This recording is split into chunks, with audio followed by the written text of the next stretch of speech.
Hi guys, exeter-rider, hope you're doing well. And this week it's the full review of the Suzuki DL1050 V-Strom.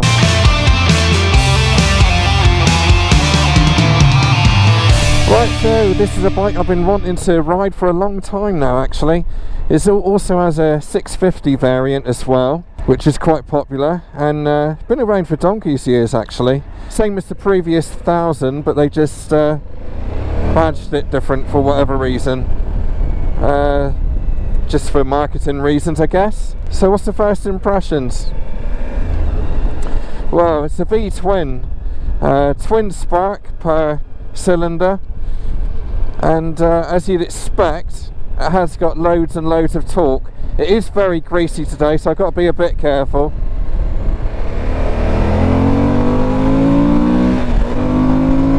Whee! So as you'd expect, it does go well, being 1000, but the way it delivers it is via the torque. It's got absolutely loads of that. The closest competitor to this is the Africa Twin, which is an immensely brilliant bike. I think we all know that, don't we? Far too much tech on it for my liking. And this bike is different in that respect because it's quite basic. Yeah, so for motorways cruising, it's really, really good. Here we are now, 5th gear, up a very steep hill. I can knock it into 6th. And we're still at 4,000 revs at 67 miles an hour, and it's still pulling like a train. The mirrors here are really, really good. Yes, they look a bit 60s and a bit square, but you don't have to flick your head over too much to get a good view of what you need to see. So on that side of things, it's pretty good. The seat is very plush as well. That's very, very nice. It's got an aluminium frame, which you can really feel the lightness of the frame. It's still very rigid, it doesn't flex around or dance around, you know where you are with it. £10.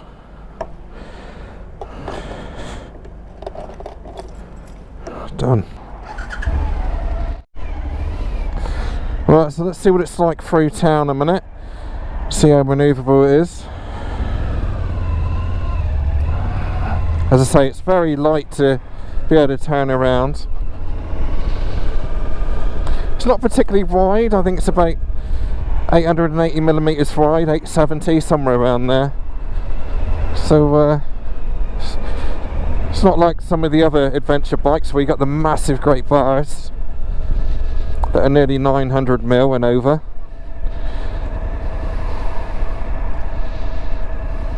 Very poised at slow speed.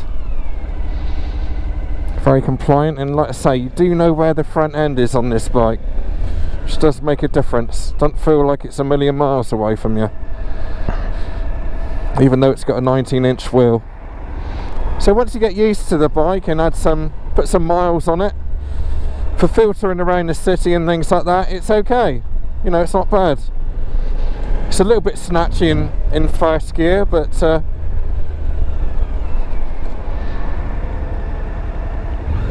could be worse. So it's a 20-litre tank, and which is kind of not a bad size for an adventure tourer. Let him through, and yeah, you should be able to get a good amount of miles on this. Alright, so let's go and find somewhere to do the walk round now. So I think for me this bike is a good workhorse. I think that's a good way to describe it. It's very realistic to what people want in a bike for everyday use. Whereas this for general commuting, and if you're on a bit of a budget,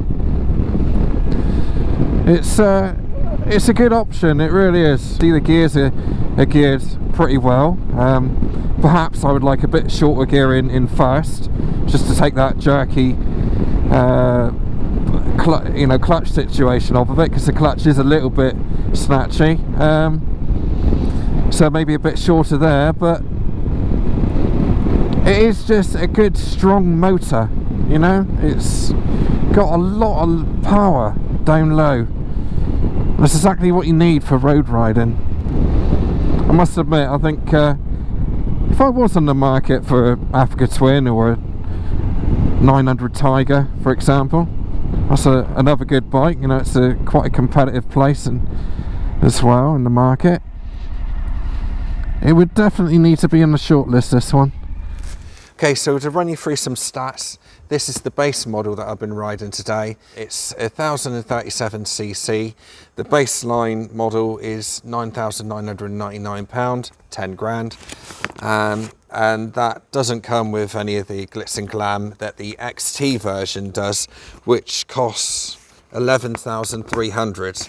You'll get the wire wheels instead of the cast wheels, which I've got on this one, cruise control, dual mode cornering ABS instead of the just plain ABS, heel hold control, which could be quite handy if you're carrying a lot of luggage or a pillion, 2-position adjustable seat height, which is done via nuts and bolts, 12-volt under seat socket, a center stand, which could be handy, adjustable screen, engine covers and hand guards, LED indicators, but that is another, what's that, another £1,300. I would say actually that it's probably worth going for that actually.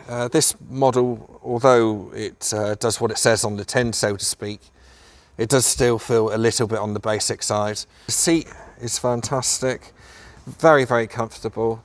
Tank size is 20 litres, and I've got this 3/4 full now, and on some bikes of this style, you do tend to find that you can hear it sloshing around, and that added weight at the top with a full tank can feel really quite heavy actually, and you can feel the difference between when it's empty and when it's full. But with this bike, I don't really feel anything at all. It's very good at handling its weight and down low. So that is a big plus point. Now, is it going to suit shorter people? Now I'm 5'8" high, and I've got a 30-inch inside leg, and it doesn't take much to pull off the stand actually. Now I don't know if you can see that, but I'm on the balls of my feet, I should say, and it feels okay. To put my legs up on the pegs, got a beautiful angle there, that's just right. I do feel slightly hunched over the bars. You know, I do get problems with my shoulders, and I don't feel that I'm going to get any issues with this bike at all. So you get this standard Suzuki 2-year warranty. If you buy through a dealer, I think they up that to about 3 years. So that's a good peace of mind. You know you're going to be okay, and that's unlimited mileage as well. So what's it like for carrying a pillion then? It's got a lovely wide seat on the back. It is quite well padded. I wouldn't say it's super comfortable, but it's still quite spacious, and it looks like you can move around a bit on it and to where you need to get to without headbutting the rider. So that seems really good. We've got some good grab handles here to shove it around. It is, you really notice it. You do notice that it is a heavy bike when you take it off the stand like that. But to get on and off is really, really easy. We've got rubber foot pegs as well to take the vibrations away, not that there's a lot anyway. And all in all, it's just a really good, strong bike. It's a good commuter, everyday bike. If you're going to go on a long tour, you know, even across Europe or whatever, you get the luggage, then and even with a pillion, it's just got plenty enough power to do that as well. So that's what this bike is all about to me, and again, it's the price makes it really attractive.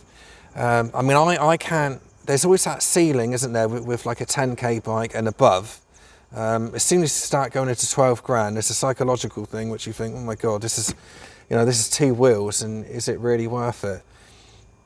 This is almost like a bike with old school pricing. You know, it's for this base model, 10 grand. You still get a lot of bike for that. You know, that's a really good price for these days. You haven't got the TFT screen and all the bells and whistles, but you've got what you need, and you've got what you want for just being able to do anything that you want it to do, you know, for any sort of trip that you want it to do. I don't think it's an off-road bike. Like I say, it hasn't got the ground clearance, it hasn't got the suspension, and it hasn't got the right mapping for off-road stuff. Not that I'm an expert, but I just don't feel that it is for that. You know, this is just an adventure tourer which will pretty much go on any road, so to speak. I think that's the best way to describe it. You know, gravel tracks and a bit more bumpy stuff. This is adjustable on the back for damping, obviously, and we've also got adjustable front shocks as well. So gearing is clunky, quite agricultural in that respect. You do have to give it quite a kick. It's not the sort that just floats in. You know, you do have to shove it into gear. Again, I probably already mentioned this, but it's quite, for this adventure style bike, it's quite nice the way that you sit into the bike as opposed to on top of it. You just feel like you're part of the bike a bit more and not just something sat on top. The front gives you loads and loads of feedback. Yes, it's a 19-inch wheel, but you know what it's doing all the time. It's fully compliant, and you just feel that you can flick it around. You know, even in traffic, you know, it's really good to sort of flick around. I can't tell you what the tyres are like particularly, because I have been taking it really steady today, because it's really, really greasy. So I don't want to take any risks, and it's quite cold as well. So the screen, it's really good. It is really good for a screen of this size. Okay, so on the right-hand bar, we've got the hazards and the start button and the kill switch.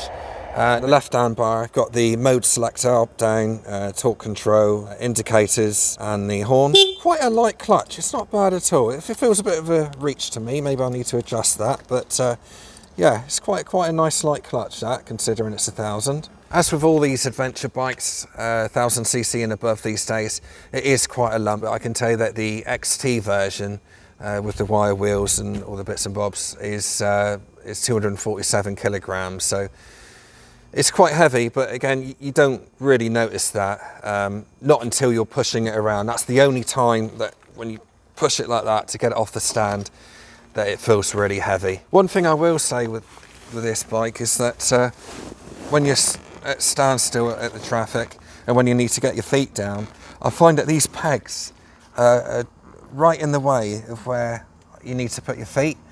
And if you put your feet over the front, then they seem too far forward. If you put them behind, then it just doesn't seem comfortable. So I think the pegs really should have probably been a bit more forward, actually. I think they're a bit like some of the competition out there for this bike.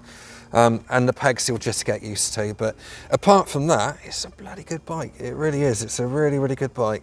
Right, so let's have a look at some of the styling. So we've got the headlight here, which is a massive improvement on previous models. Now, in the past, I have looked at these bikes and I've never liked them for that reason, purely because of the headlight.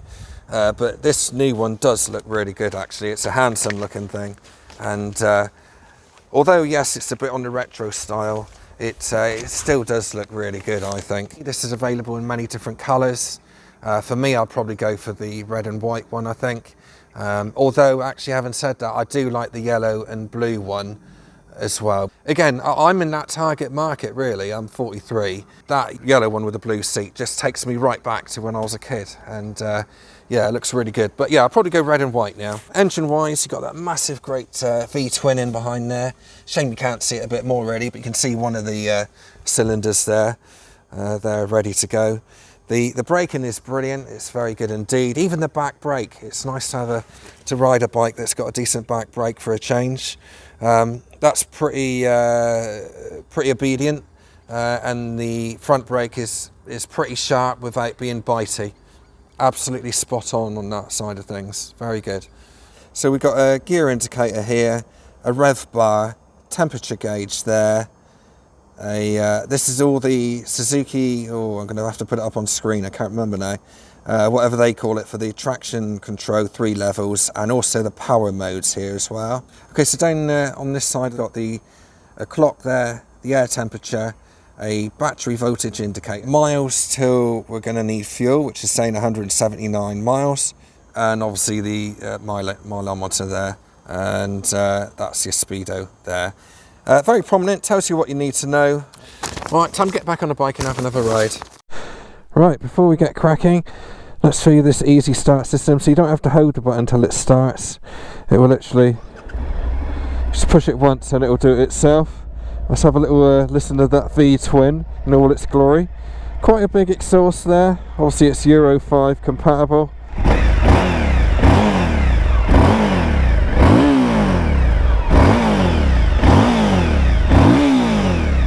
So overall I think this bike is a sort that's still be a very, very nice bike to have in the garage, and it's something different, which also scores a lot of points actually on well, I think it does anyway. You know, everybody's seems to aim for the same sort of adventure bike, whereas this is something a little bit different.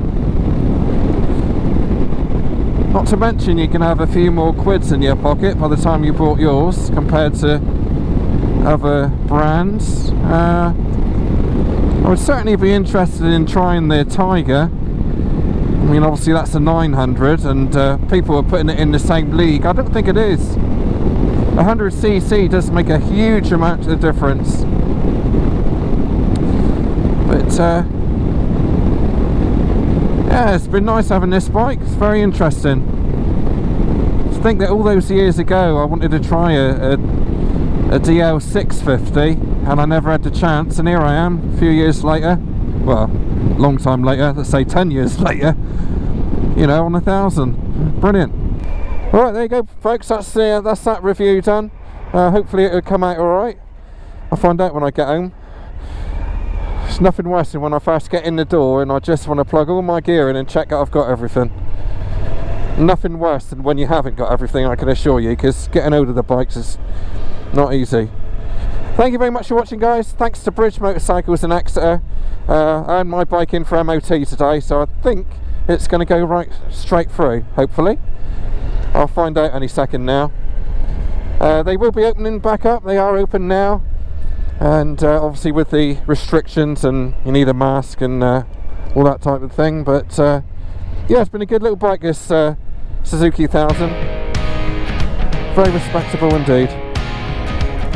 Thanks to Bridge, and I'll see you next week at 1 PM Friday.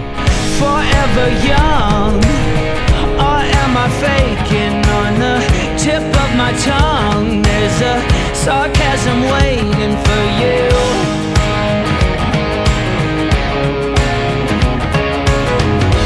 I'm willing to trade my soul for a bit of your charm. There's no way I'll fade into oblivion, 'cause I'll keep shining over you all. And if your wings entwining, you better face the fall, keep trying again. Oh yeah, keep trying again.